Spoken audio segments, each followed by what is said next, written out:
Magandang umaga po sa ating lahat. Good morning. It's a beautiful day. Napakaganda po ng panahon, umuulan.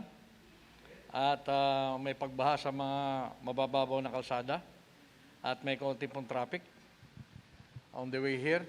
Pero ngayon po ay sumikit na po ang haring araw. At napakaganda na po ng ating pong kapaligiran, napakaliwanag na po. Kamusta na po kayo? Hello, kamusta na po kayo? Sa biyaya at grasya po ng Panginoon, napakaganda po ng panahon, napakaganda po ng dating po ng umaga po sa atin. Well, for this day, at today is a beautiful day, it's a Sunday, at ito na nga po ang huling araw ng Nobyembre. Ano po? Huling araw na ng Nobyembre. At susunod na araw na po ay Christmas na po. At makakadinig na po tayo ng mga awiting pang Christmas. At ang mga tao din po naman ay magsasaya na po ng kanya-kanya. While the others ay nahihirapan po, naging biktima sila ng Quinta at saka ng Ulysses. Sa pangkalahatan po mga kapatid, ano ho ba ang pananaw po natin sa buhay? Ano ho ba yung ating tinatawag na perspektibo sa buhay po natin? Ano ho? Ang buhay po natin, as we have talked about the last time, ay napakaikli lang. And we are on a way traveling to a certain destination. At sa ating pong paglalakbay mga kapatid ay tayo po ay maghahanda. At kumbaga kung mayroon po tayo dalang isang sasakyan, then sisiguruhin po natin na ang ating pong sasakyan ay kargado po ng diesel, maayos po ito at nang sa ganon, makakarating po ito sa ating pong pupuntahan. So, sa ating pong pananaw sa buhay po natin at saka sa buhay natin, hindi lang po sa ibabaw ng lupa, kundi beyond. Ano ho ba ang ating pong pananaw? Paano pa tayo magkakaroon ng pananaw na ayon po sa Panginoon? At ang iba pong pananaw ay nakapokus lang po sa material na bagay. Iniisip po nila kung paano sila yayaman, paano magkakaroon ng iba't ibang mga ari-arian, personal ang kanila pong hinahabol. Ngunit para po sa ating mga Kristiyano, iba po ang ating pong pananaw. At ito po ang ating pong titingnan, how can I gain eternal perspective in life? I missed that capital I there. Well, anyway, how can I gain an eternal perspective in life? Now, paano po tayo magkakaroon ng eternal perspective sa ating pong buhay? At ito po ang tatalakayin po natin. We have some major items here to discuss. At bago po ang lahat, tayo po ay sandaling manalangin. Heavenly Father, Lord, muli kami po ay sama-samang dumudulog sa inyong harapan. Panginoon, sa amin pong patuloy na pagsamba at pagkilala sa inyong Panginoon. At dalangin po namin, Panginoon, ang inyong pong pangunguna sa amin pong pagbubulay-bulay ng mga salita. And Lord, anumang bagay, Panginoon, na maging hadlang sa amin pong pag-unawa sa iyong mga salita. We pray unto you, Panginoon, na kayo, Panginoon, na magbibigay ng kaliwanagan, tagaanan sa puso ng bawat isa, na maunawaan po namin ang inyong pong salita for this morning, Panginoon. Panginoon, muli maraming pong salamat at ibinabalik po namin sa inyo lahat ng papurit pagalang in Jesus' name. Amen and amen. So, let's go back. How can I gain eternal perspective in life? Alright. Ang pamumuhay po natin ay ika nga sa panahon po ngayon. At nakapokus po tayo sa eternity. Ito nga po ang pinakamagandang nasa kaisipan po ng mga tao para po sa atin. Iba na po yung naghahanda. No? Nakahanda na po tayo, nakapag-prepare na po tayo. Kaya nga po, living with eternity in mind is the wisest way to live. Ito na nga po ang pinakamagandang pamamaraan kung tayo po'y nakapokus po doon po sa hinaharap. At ang hinaharap pong yan ay in eternity with our Lord and Savior Jesus Christ. An eternal perspective keeps us from chasing empty dreams and material gratification. So instead ng ating pong titingnan mga kapatid, ay ang material na bagay, which we know na ang lahat ng material na bagay mga kapatid, ay pangsamantala po lamang. It will never last. Ang lahat ng bagay sa ibabaw ng mundong ito ay mawawala. Dadaan pong mga yan, ngunit ang salita ng Panginoon will remain forever. It is just like looking back at the definition that ang buhay is like a fleeting moment in which to spend for that long, long eternity. We have that discussed before. Ang buhay po natin ay dapat nakapokus sa long, long eternity. Sapagkat sa ngayon, ang buhay po natin, kung titingnan po natin, ang makamundong buhay po natin, ay para sa mundong ibabaw lang po ito. Now, kung ang ating pong focus ay in eternity, it keeps us from wasting our years pursuing temporal things that we can take with us when we die. Temporal things, ito nga po yung mga yaman po sa ibabaw ng lupa. But we cannot run away from this sapagkat nandito po tayo sa battleground. Ang ibabaw po ng mundong ito mga kapatid is a battleground. Nandito po ang bakbakan between good and evil. Hindi po tayo makakaiwas dyan bilang isa pong Kristiyano. So, ang ating po sa atin ito mga kapatid ay huwag po nating sayangin ang ating pong panahon sa paghahabol po ng yaman sa lupa. Because all of these are just but temporary. At maliwanag nga po na we can never take this into the grave. We have seen so many clear examples of this. Ang mayayaman po dito sa ating pong bansa, pumanaw po sila pero wala po silang nadala. Maliwanag na maliwanag po ang lalaki po nila. Ang lalaking tao, ang sa Robinson, ang sa San Miguel, at ang sa Ayalas, makikita po natin, ang yayaman po nila. No? Halos sambahin sila ng kanilang mga tao. Sapagkat kung magsalita sila, very powerful. Mawawala ka sa trabaho pag ikaw ay pinagsabihan, tanggal ka, wala kang magagawa. No, pero yung kapangyarihan po nila ay hanggang dito po lamang sa ibabaw ng lupa. At hindi po nila ito madadala sa kabilang buhay. At sa kabilang buhay po mga kapatid, tayo pong lahat ay pare-parehas. Pantay-pantay po tayo.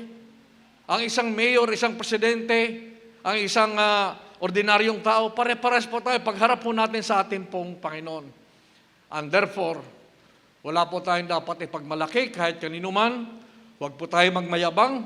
Manatili po sa atin ang kababaan po ng ating pong loob. Now, marami pong bagay para po tayo magkaroon ng eternal perspective. No? Pero kukuha ko lang po tayo ng ilan. At ito nga po ang mga sumusunod. There are several ways to develop and maintain an eternal perspective on life. So marami pong pamamaraan para ma-develop po natin yung ating pong eternal perspective. Siguro alam niyo na yung unang-una sa lahat. Ano? At ito nga po ay make certain you had been born again. Unless a man is born again, he cannot enter the kingdom of God. So yun ang unang-una po sa lahat. You must be born again. Pangalawa po, be filled with His Holy Spirit. Kailangan po ang banal na Espiritu sa bawat isa. Ang banal na Espiritu ang, kumbaga, ang down payment ng Panginoon sa atin. Siya nga po kasama natin sa oras pong ito, kasama po natin siya. Siya nga po ang nagli-lead po sa atin, siya nga po ang nangunguna sa atin. Sapagkat siyang iniwan ng ating pong Panginoong Hesus nang siya po yung umakyat po sa langit. At ang pangatlo, store up treasure in heaven. Huwag po tayong imbak ng yaman sa ibabaw ng lupa, kundi store up treasures in heaven. At alam po natin ang tungkol sa bagay na ito, tinalakay po natin ito in so many occasions. At ang pangapat, spend time with God and His Word. Manatili po tayong nakatutok sa salita po ng Panginoon at magbabantay sa salita ng Panginoon sapagkat kung tayo po ilalayo sa salita po ng Panginoon, then we will have so many problems. The more we go away from God, the more the devil will be happy, and the more the devil will be able to make those encroachment into our life, and there will come a time na tayo po mga kapatid ay magko-compromise because wala na po tayong wall of defense against the encroachment of Satan in our life because we have allowed him to come into us. Tandaan po natin mga kapatid na ang kalaban po natin ay naandyan lang sa tabi, nag-aantay lang po yan na magkaroon ka ng weak spots sa buhay po natin. Ang weak spot po natin ay malalaman po yan as we go along in our life. No? Pag nakasilip po ng maliit na butas, pag nakita niya meron kang itinatago sa iyo mga closet, then ang demonyo po ay aatake po sa atin. At ang panglima po ay stay conscious of the fact that this world is not all there is. Manuhan po natin mga kapatid na hindi po ang lahat sa mundong ito ay kasapatan. Hindi po totally lahat yan. Ay okay ka na, hindi po. Sapagkat meron po kakulangan sa bawat isa po sa atin ang eternity with God. So, dito lang po tayo sa limang ito at nang sa ganun po ay pag-usapan po natin ng mas maigi. In other times ay pag-usapan din po natin, we'll talk more about the other things that pertains to eternity in heaven. Now, simulan po natin. Ano po yung una? Ang una ay, make certain you have been born again. Certain, siguruhin mo na ikaw nga talaga ay nabago nabago ka na at nakakilala ka na sa ating pong Panginoon. At dito po, makikita po natin, sinasabi po rito sa John 3:3, Jesus answered, "Truly, truly I say to you, unless one is born again, he cannot see the kingdom of God." So, ang kausap po rito ay si Nicodemus. At ang sabi po rito, sabi po ni Jesus told Nicodemus that he cannot be a part of the kingdom unless he is born again. So, itong konseptong ito at that time ay hindi po ito ordinaryong salita.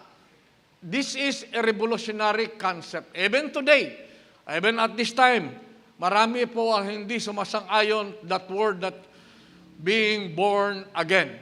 Kaya nga po para po sa atin, mga tumutulig sa atin, na tayo daw po ay born against. Tayo daw po ay, mga born again Christian na yan, kumbaga nandun ang pangungutya nila sa atin. Nakalimutan po nila na ang tinutukoy po dito, the kingdom is personal. Not national or ethnic, and its entrance requirements are repentance and spiritual rebirth. So, ito pong kingdom nito, personal po ito, para po sa bawat isa po sa atin, everybody, bawat isa po sa atin, ay tatanggap po, kikilala at magsisisi sa kanyang mga kasalanan. Kung kaya nga po, repentance and spiritual rebirth ang tinutukoy po rito. Individually. Wala po tayong magagawa sa mga taong atin pong nasisira ng magandang balita. Sa Ezekiel, binabagay po doon na tayo po ay nagsishare ng magandang balita, kaligtasan, we share the gospel, pero pag hindi po sila naniwala po sa atin, then wala na po tayong responsibility doon. We have done our part, we have done our share, then it's up for them. So it is personal. Personal po ito. Hindi po ito ay madadala po ng isang religious organization. Ibig sabihin, kahit tayong lahat, isang religious group, tayong lahat ay maliligtas. No. It is personal. Personal po bawat isa because ang mga organization po, ang religion po, ay hindi po makakapagligtas po sa atin.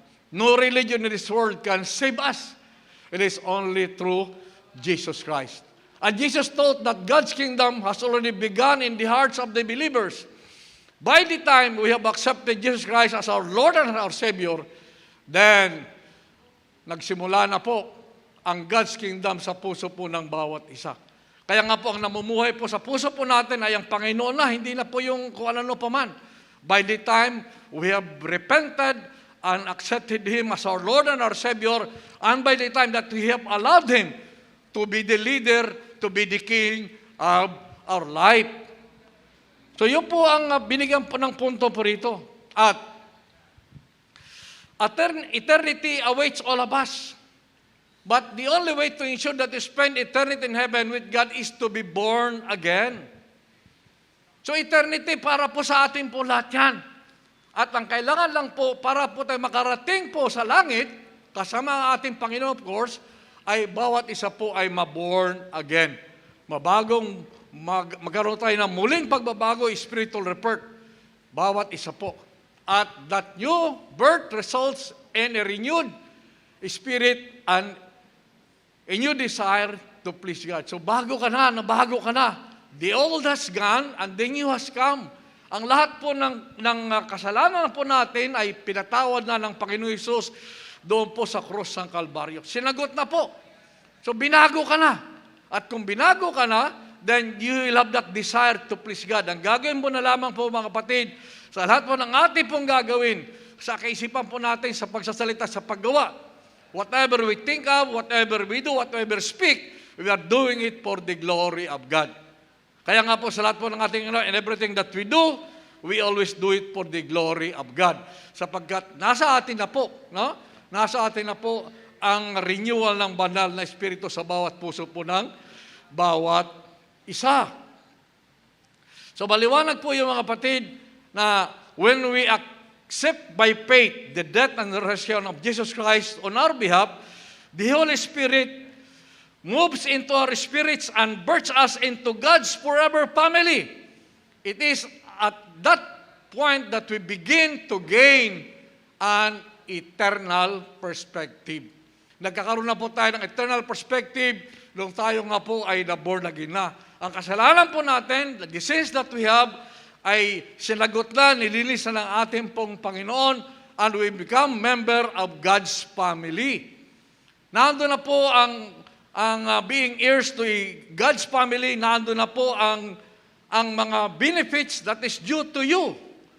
Kung ikaw ay member ng isang pamilya, then everything ay kasama ka doon sa ibibigay na mga pribilehiyo para sa iyo bilang isang anak, bilang kasama sa isang pamilya. Now, tingnan po natin yung kasunod. Sinasabi po, in Romans 8:15-17, ang sabi po dyan ay, for you did not receive the spirit of slavery to fall back into fear, but you have received the spirit of adoption as sons by whom we cry, Abba, Father. The Spirit Himself bears witness with our spirit that we are children of God, and if children, then heirs of God and fellow heirs with Christ, provided we suffer with Him in order that we may also be glorified with Him. So, kung ikaw nga ay nabago na, at ikaw nga ay anak ka na, nakasama ka na sa pamilya, then ang mga benepisyo para sa isang anak ay kasama ka. Hindi po yan mawawala sa iyo. At si Paul here, gumamit po si Paul ng paliwanag na adoption to illustrate the believer's new relationship with God. In Romance culture, the adopted person lost all rights. Pag ikaw nga po ay na-adopt ng isa pong pamilya, no? Yung lahat po ng karapatan mo doon sa luma mong pamilya ay mawawala na po. Mawawala na. And gained all the rights of a legitimate child in a new family. So, from one family, nalipat ka sa ibang pamilya. So, yung karapatan mo, yung rights, yung privilege mo, dito sa lumang pamilya, ay mawawala na. Sapagkat when you go to a new family, then lahat po ng benefits and privileges due to a member of that new family ay makakasama karon. He became full heir to his new father's estate. Kung ano man ang meron doon sa pag-aari ng ama, ang mga anak ay kasama doon sa pagbibigyan ng kanyang mamanahin. No? Likewise, when a person becomes a Christian, he gains all the privileges and responsibilities of a child in God's family. That's why, excuse me, when we accept Jesus Christ as Lord and Savior, lahat po ng pribilehiyo and responsibilities of a child in God's family ay naibigay na po sa atin. Nasa atin na po yan mga kapatid, na huwag po natin yan talikuran yan at huwag na tayo tumalikod pa, and let us not compromise. And one of those outstanding privileges bilang isa pong anak ng isang bagong pamilya. So wala ka na dito sa old family, you are now here in new family. Now, as a member of this new family, one of those outstanding privileges is being led by the Holy Spirit. Pag ikaw'y po'y nabago na ng Panginoon, nabago ka na, then kasama natin po ang banal na Espiritu. Now, there is a price for being identified with Jesus.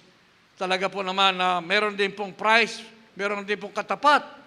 Now, along with being heirs of God and joint heirs with Christ, sinabi po ni Paul also mentioned the suffering that Christians must face for them to endure.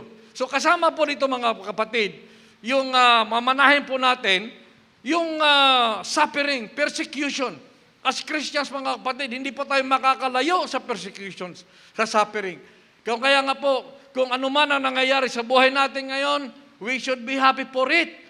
Huwag po tayong manisi, huwag po nating sisihin ng Panginoon, bakit ganito, why is it like this? Why only me? Why me?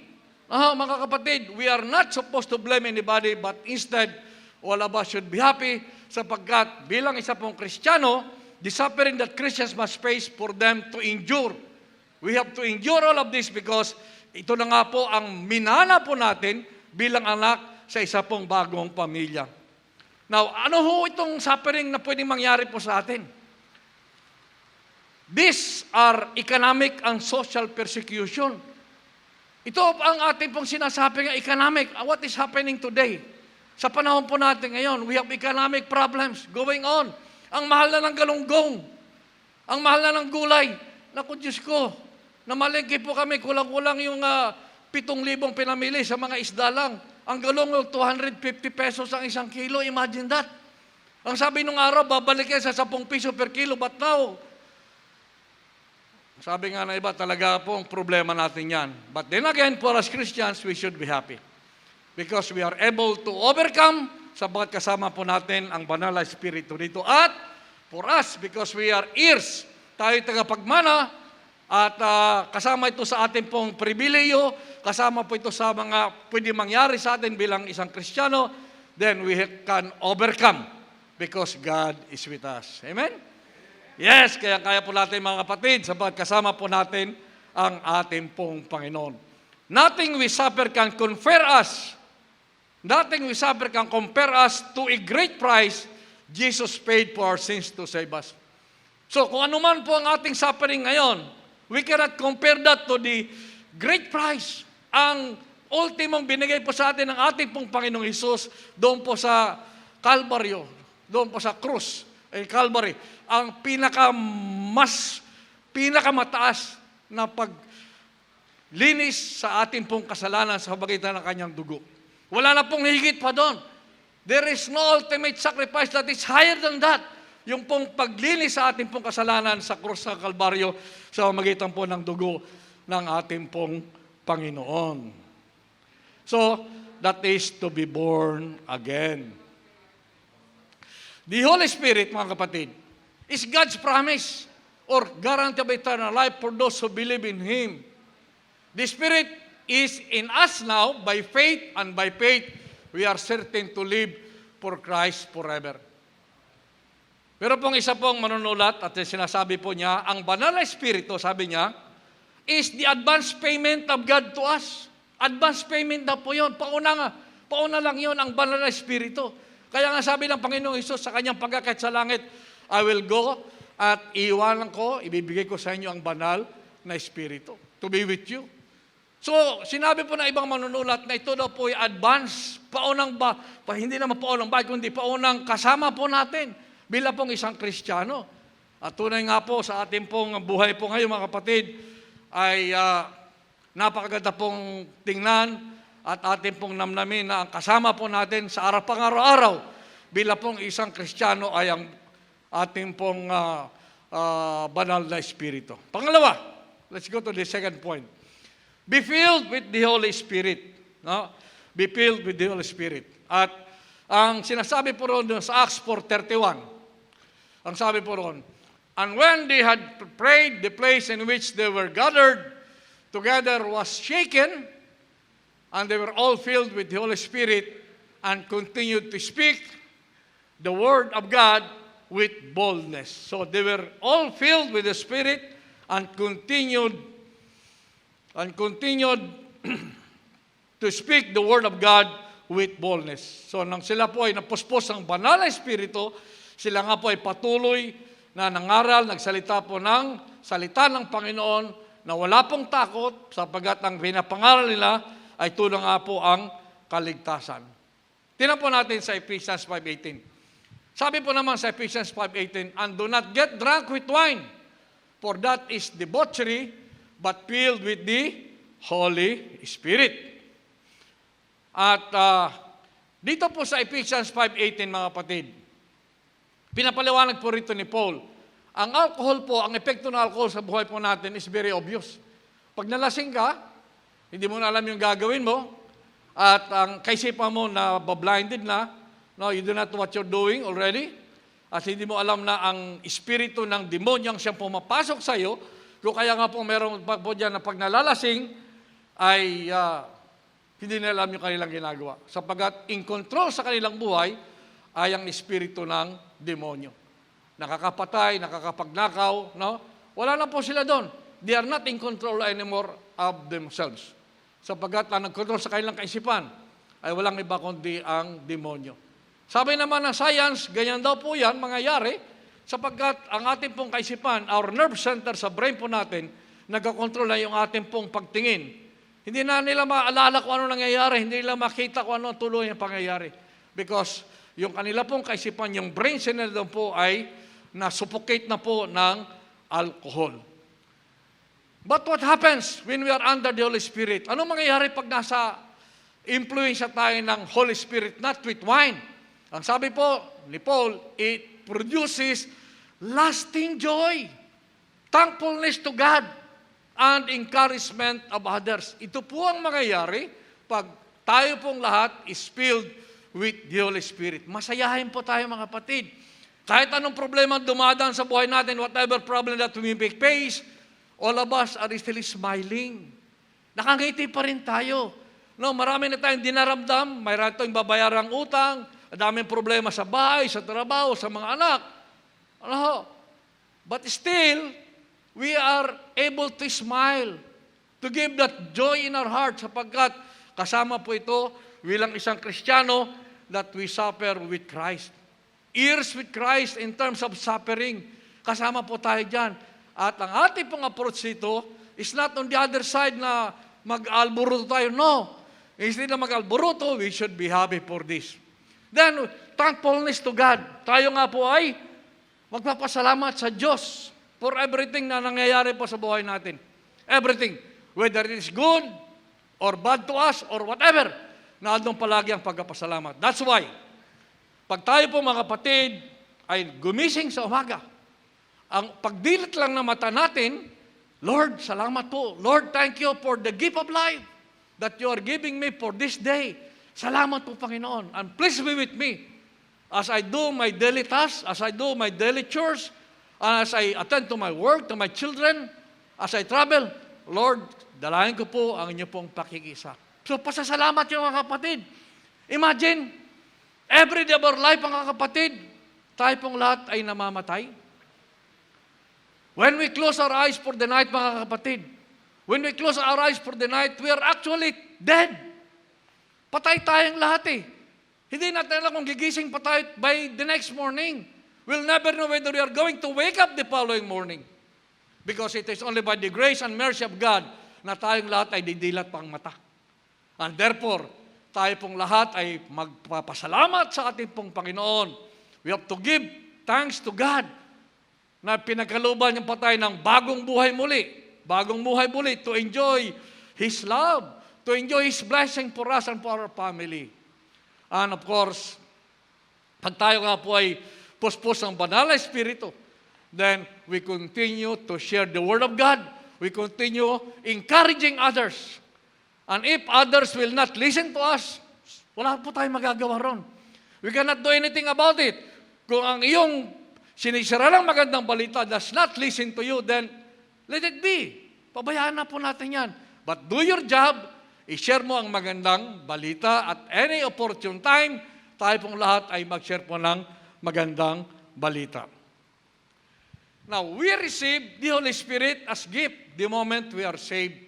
Maliwanag po yan. The moment that we are saved, sinabi po kanina, then we receive that Holy Spirit as a gift. At siya nga po ay patuloy na mangunguna sa ating pong buhay. The moment we have accepted Jesus Christ as our Lord and as our Savior. However, the degree to which we submit ourselves to His transforming work is a degree to which we can live with an eternal perspective. Now, himayin po natin ang tinutukoy dyan mga kapatid.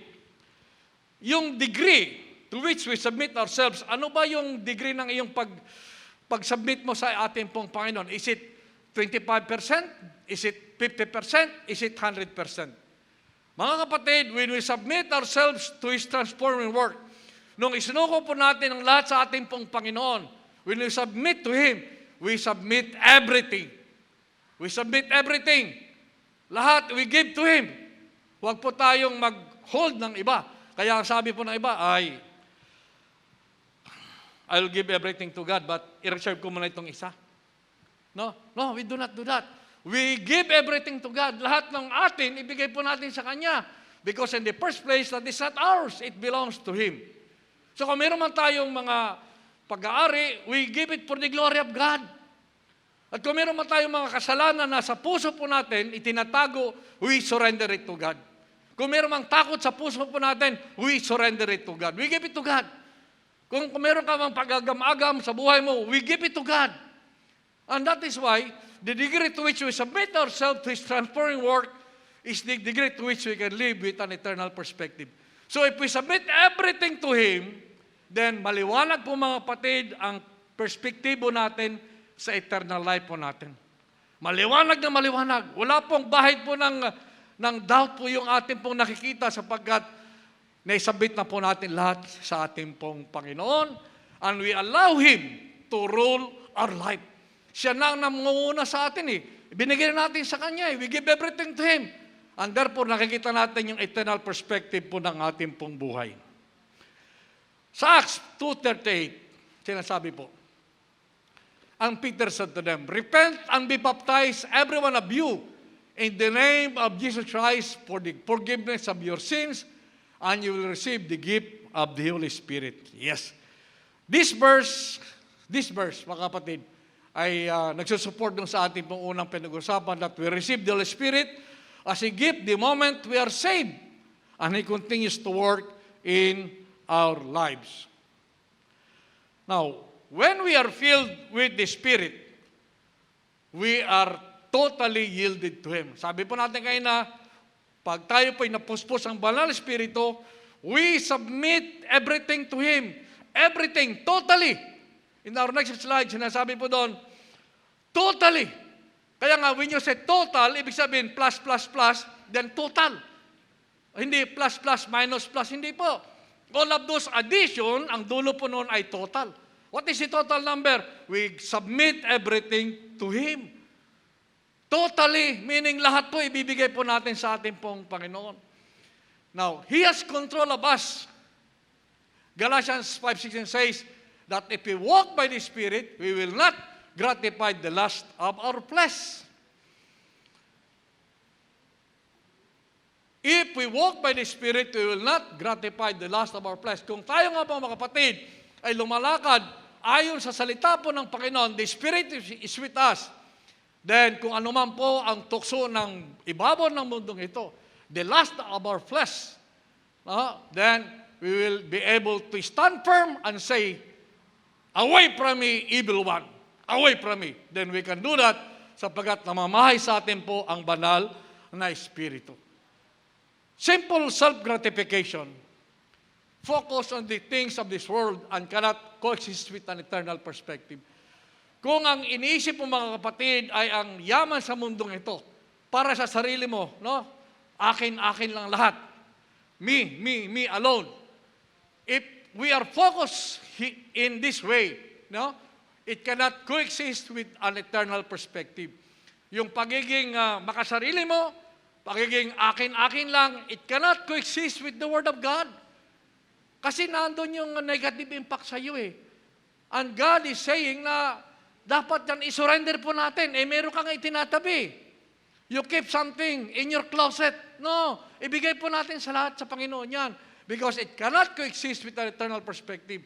The Word of God cannot coexist in us pag tayo po ay nagtatago po ng kasalanan po sa ating pong puso. The solution for self-centeredness is to surrender to the Spirit. Kung kaya nga po, we surrender totally everything to the Holy Spirit. Surrender po natin sa ating pong Panginoon. We give everything to Him. Sapagkat through Him, then we can have clear picture of what is ahead in terms of eternal perspective. Ang sabi po sa Galatians 2:20, I have been crucified with Christ. It is no longer I who live, but Christ who lives in me. And the life I now live in the flesh, I live by faith in the Son of God, who loved and gave Himself to me. So, yun po ang sa Galatians 2:20. At mabigat po ang sinasabi po rito sa Galatians 2:20 na we are crucified with Christ. Kasama po tayo doon sa pag-crucify po sa ating pong Panginoon, nakasama po tayo. Now, ang tanong, how have we been crucified with Christ? Paano ka ba na-crucify with Christ? Ang sinasabi po sa paliwanag po ng isang manunulat, tatlo po ang kanyang pinupunto. Legally, sabi niya, God looks at us as if we died with Christ because our sins died with Him and we are no longer condemned. So our sins died with Him. Sinagot na, binura na po yung kasalanan natin and we are no longer condemned. So when we are legally, sinasabi po rito, legally, God looks at us as if we died with Christ. Kaya nga pag pinuntong legally, we are justified. Na-justified lang tayo lahat. Ang kasalanan po natin, binura na. Wala na po tayong kasalanan. Sinagot na ng ating pong Panginoong Hesus. Pangalawang punto ang sinasabi. So legally, relationally. Ibig po sabihin, when we have become with Christ, ang experiences are ours, our Christian life began when in unity with Him, we died to our old life at ngayon ay nasa bago na po tayo. Kung kaya nga po, nung tayo nga po ay isurrender natin lahat sa Kanya, ang ating old self is gone, nabura na po. At meron na tayo pong bagong buhay, that is in unity with Him. So meron na po tayong relasyon. We are now able to establish our relationship with God sapagkat pinatawad lang po tayo sa ating pong mga kasalanan. Ang pangatlong punto po, in our daily life, we must regularly crucify simple desires that keeps us from following Christ. This too is a kind of dying with Him. So, yung pong ating pong simple desires, doon po yung sa unang slide, balik ko kapatid. Yeah. You are still there. So, noong po tayo ay nagkasala po, no? Yung pong mga kasalanan po na nakikita po natin dyan, we are able to keep ourselves away from them. Kaya nga pong sinasabi, we must regularly crucify simple desires that keep us from following Christ. Nandun po yung struggle po natin with sins. Every day of our life, hindi po tayo makakatakas po sa tukso, sa temptation. Wherever we are, wherever we go, there will always be temptation. na dala-dala po ng kalaban po natin. Tayo po'y tutuksuhin sa pangaraw-araw. We cannot avoid this because this is a battleground, as we have said earlier. Ang kailangan lang po natin, we have to stand firm sapagkat kasama natin ang salita po ng ating pong Panginoon. And the focus of Christianity is not dying but on living. Ang focus po natin dito mga kapatid ay hindi po sa dying but on living because we have been crucified with Christ. We also have been raised with Him. Kung kaya nga po, ang ating pong Panginoon ay namatay at siya nga po ay nabuhay muli. And He will come back again. Yun nga po yung pong ating pinangahawakan dito when we say that hindi lang po sa dying kundi sa living po. Now, we have been reconciled with God and are free to grow in Christ likeness. Nung tayo po ay na-reconcile sa ating pong Panginoon, we grow in His likeness. Habang pong tumatagal, kaya nga pong sabi ng Panginoong Hesus, be holy because I am holy. There you are. So with that, I have been crucified with Christ. Maliwanag po yan, legally, relationally, at yun po ang pinupunto sa ating pong pangaraw-araw din pong buhay. Now, let's go to that third main point. Store up treasure in heaven. Now, maganda po ang tinutukoy po dito. Ang sabi po, doon sa Matthew, tingnan po natin. Jesus said, do not store up for yourselves treasures on earth where moths and vermin destroy and where thieves break in and steal. But store up for yourselves treasures in heaven where moths and vermin do not destroy and where thieves do not break in and steal. For where your treasure is, there your heart will also be. So, tinutukoy po rito ang yaman po sa lupa.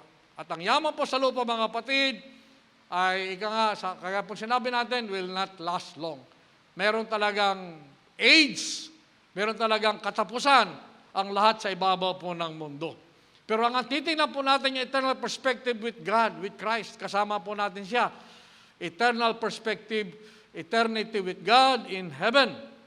The treasure we store for eternity are the things done for Christ on earth. So, look at that mga kapatid. Ang ating pong tinetreasure dito sa ibabaw ng mundong ito ay yung ginagawa po natin para sa Panginoon dito sa ibabaw ng mundo. Kaya nga po, simple na lang, even offering a cup of cold water to a servant of the Lord is a cause for reward. Yung pong pagtulong po sa ating kapwa, we give what is the due to them. No, yung mga nangangailangan ng tulong, tutulungan po natin. Even giving a cold water to a servant of the Lord is cause for reward.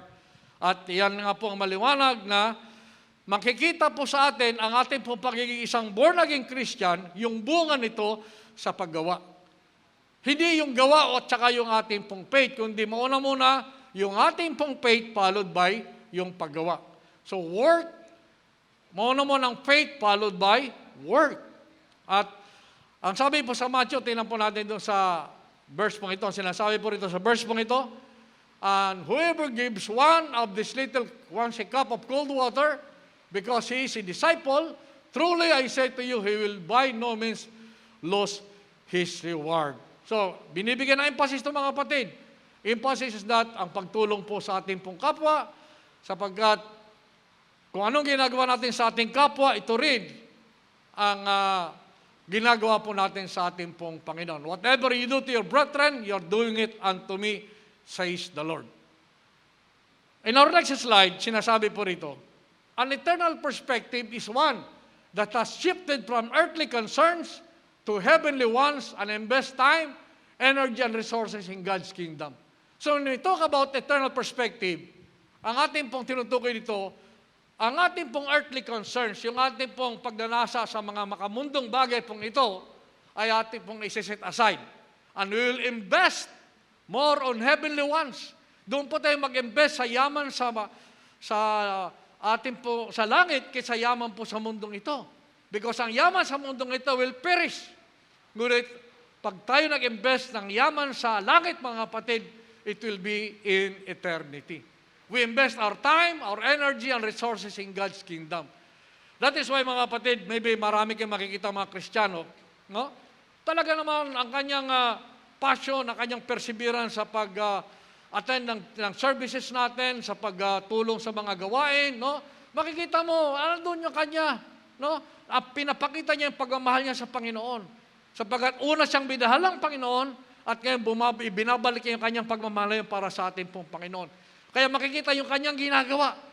Ang kanyang ginagawa para sa kaluguran po ng ating Panginoon. His time, His energy, and resources in God's kingdom. And of course, we all understand that we do not own anything in this world. Everything belongs to God. And whatever we have belongs to Him.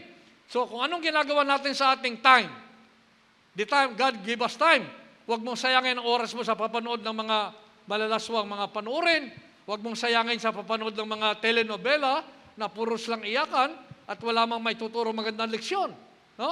Huwag kang magsayang sa paggawa ng isang bagay na hindi po naman kaya-aya na labag sa batas ng Diyos. Energy.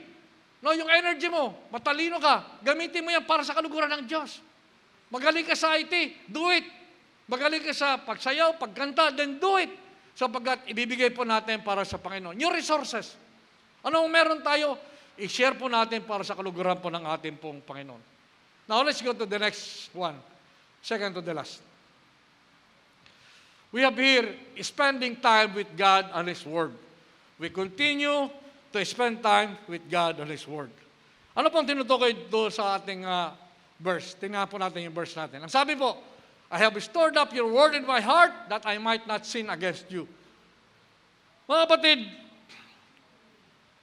kailangan po natin dito na tayong lahat po ay magpatuloy, mag-sustain. Mag-sustain po sa salita po ng Panginoon sa buhay po natin. No? At ang pagiging Kristiyano po is not a quick prayer. Hindi po ganun po. No? In our next slide, sinasabi po rito, storing God's word in our heart is inherent to sin. Kailangan po, ang laman po ng puso po natin ay ang salita po ng Panginoon. At ito nga po, deterrent. When we say deterrent, ang kasalanan po ay hindi po makakapasok sa atin pag ang laman ng puso po natin salita po ng Panginoon. And this alone should inspire us to memorize Scripture. So, with the Word of God in us, no, then ang tukso po ng kalaban ay hindi po makakapenetrate po sa atin because we are shielded. Tayo nga po ay nasa umbrella protection of God because the Word of God is in us. Pero kung hindi ka nagpapasakop sa salita ng Panginoon, the Word of God is not in you, wala ka sa umbrella protection, then the evil can come and destroy you. He could make compromise at ikaw ay magko-compromise yung sa gawa po ng ating pong Panginoon. At ito mga kapatid should be continuous. Continuous dapat ang pagiging, ang pag-aaral natin ng salita ng Panginoon at in so many ways we can do it, so magpatuloy lang po tayo. Ngayon, when we memorize the Bible, no, it does not mean that tayo po ay makakatakas sa kasalanan. Right? Ang sinasabi po rito, we must put God's Word to work in our life. Kailangan ang salita ng Panginoon ay gagana sa iyong buhay, making it a vital guide in everything that we do. Meaning, mga kapatid, sa lahat po ng ating pong gagawin, it must be anchored biblically. Biblical principles. We must not conform with what the world is doing. Ang susundin po natin dito ay walang iba kundi ang salita po ng ating pong Panginoon. So kaya nga po, tingnan po natin sa next slide. Sinasabi po rito, we need continual refilling. Dapat tuloy-tuloy ang refilling ng ating pong puso. Ang pag-aaral salita ng Panginoon ay tuloy-tuloy. Ang pakikinig, ang panonood ng mga salita ng Panginoon ay dapat tuloy-tuloy. At ito nga po ang tatawag po natin renewing of the mind. Dapat tuloy-tuloy niya. Kumbaga, kinakargahan mo palagi ng salita ng Panginoon ang puso mo, nang sa ganun lalo kang lumakas, nang sa ganun hindi ka matukso ng kalaban. Now, spending time in the presence of God invites Him to reveal areas of our lives that are not surrendered to Him. So as we continue, mga kapatid, facing God and having that close rapport with God, then ang anuman ang meron po sa puso po natin, hindi po natin ilalabas, ito nga po ay mailalabas natin sapagkat kasama po natin ang Panginoon, and God cannot stay with us kung tayo nga po ay balot ng ating pong mga kasalanan. We acknowledge and confess those and then replace the lies we believe with truths from His Word. Kung kaya nga po ano man meron tayo mga kapatid, we confess that to God at ito nga po ay papalitan ng Panginoon ng katotohanan. Kaya nga po hindi ka na po magsasabing, I don't like this, I don't know that, sapagkat ang Panginoon mismo ang siya pong mangungusap sa atin because we surrender to Him. Now look at the next slide, kapatid. Yung pong tinatawag na continual washing of the Word keeps our priorities in agreement with God's and helps maintain an eternal perspective. Kaya nga yung continual washing of the Word, ibig sabihin, tuloy-tuloy po tayo na lumalakad sa salita ng Panginoon, ang ating pong priority is not anymore worldly, but nga po ay maka-Diyos na po. Kasi nakapokus po tayo sa Panginoon. No? At ito ay in agreement with God's and helps maintain our eternal perspective. Kaya naging maayos na po yung ating pong tinutukoy na eternal perspective. Now, ang tinutukoy pa rin po rito mga kapatid, ang ating pong, in our next slide, dito po ang tinutukoy po ang Romans 12:1 and 2. And we had been referring to this verse so many times. At ang sinasabi po rito, I appeal to you, therefore, brothers, by the mercies of God, to present your bodies as a living sacrifice, holy and acceptable to God, which is your spiritual worship. So, living our bodies as living sacrifice. Verse 2, do not be conformed to this world, but be transformed by the renewal of your mind, that by testing you may discern what is the will of God, what is good and acceptable and perfect. So, yun po ang tinutukoy po rito sa verse pong ito. Now, ang tinutukoy po rito mga kapatid, ang nais ng Panginoon sa atin, no? Hindi yung animal ang isasacrifice natin, kundi tayo mismo, ang living sacrifice.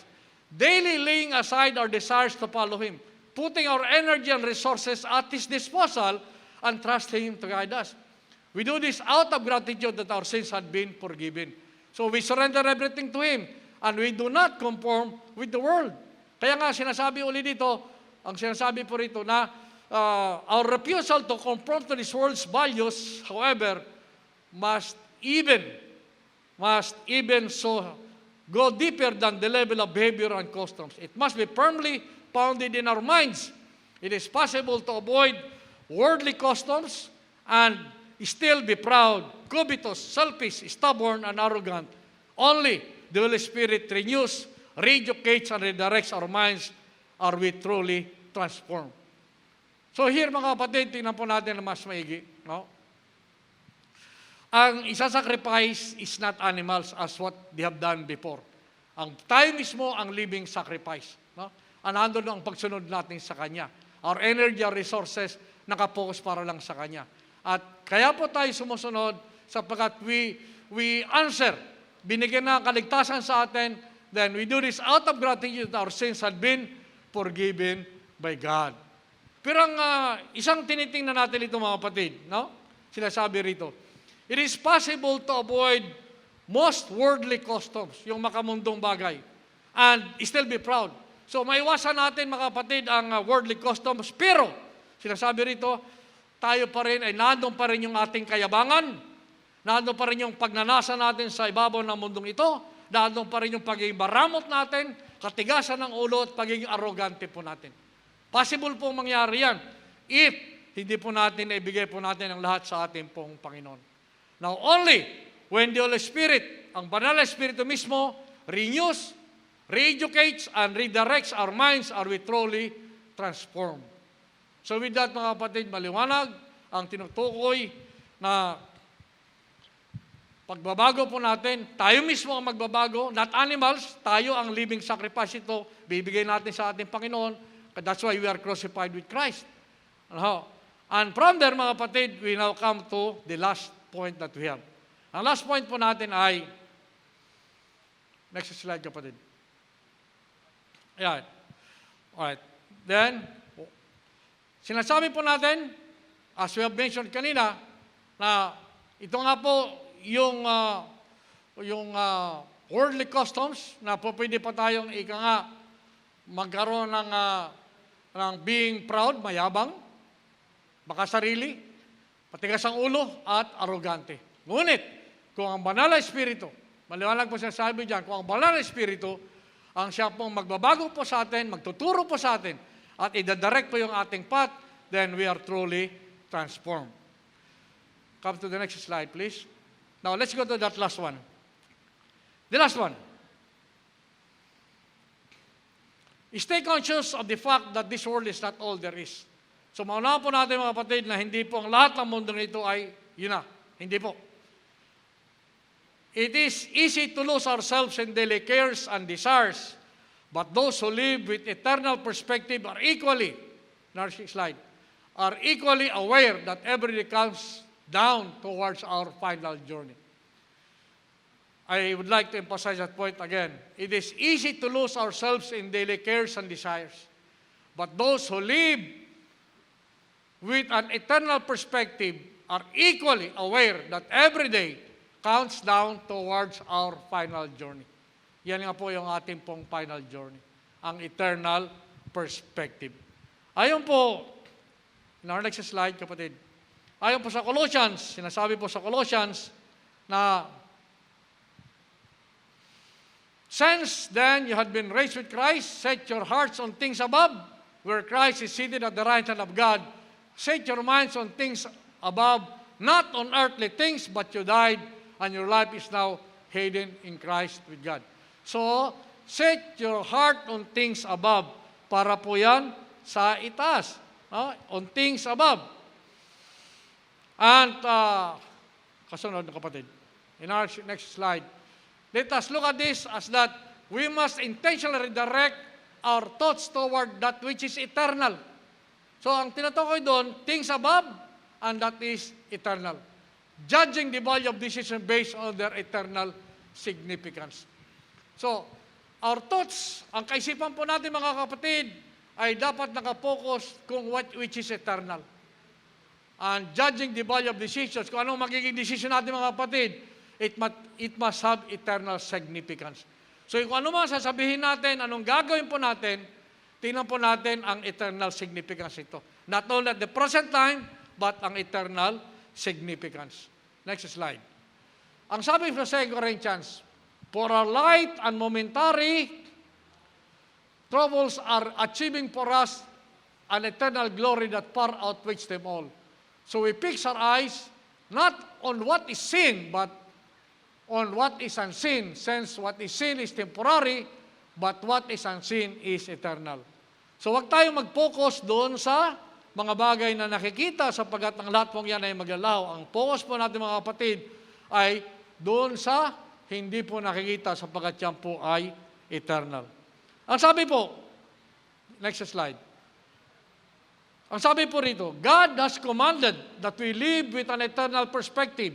If holding an eternal perspective came naturally, He would not need to command it. So we choose continually set our minds on things above. As we develop a habit of setting our minds on eternal things, we begin to handle things differently from those with earthbound perspective. As the eternal mindset becomes part of us, other people notice and one day may ask, how can I too gain eternal perspective in life? So ito po yung kanya pong tinutukoy po dito, no, para po sa kanya. Now, ito pong tanong po ito ay pwede rin itanong po din po sa atin. Alright. Tanong din po ito. At tayo pong lahat ay may sasaguting tanong. How can I to gain an eternal perspective in life? Bawat isa po sa atin, we can ask that to ourselves. How can I gain an eternal perspective in life? Now, mga kapatid, ang sagot yan ay nasa sa inyo. Kung ano ang inyong may sasagot sa inyong sarili. No? Kung anong sa sarili mo nasagot yan. At kung ang sagot mo ay nakapokus ka doon sa unseen, which is eternal, then para sa iyo yan, that is sure na ikaw nga ay having the right track. At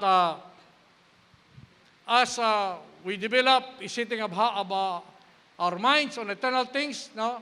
Ang ating pong titingnan ngayon ay very different kung ano man ang nasa mundong ibabaw na ito. Magkakaiba na po.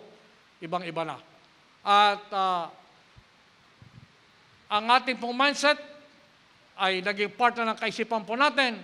At ang mga tao ngayon po ay pwedeng magtanong, paano ba din sila magkakaroon ng mindset na eternal perspective? Kaya nga para din sa ating sarili, ano ba ang mindset na ito para po sa akin? Ano pa bang mindset? So the answer to that question, mga kapatid, the answer to that question ay very simple. The answer belongs to you alone, not on me, not on anybody else. Kaya kayo ang makakasagot. How can I to gain eternal perspective on life?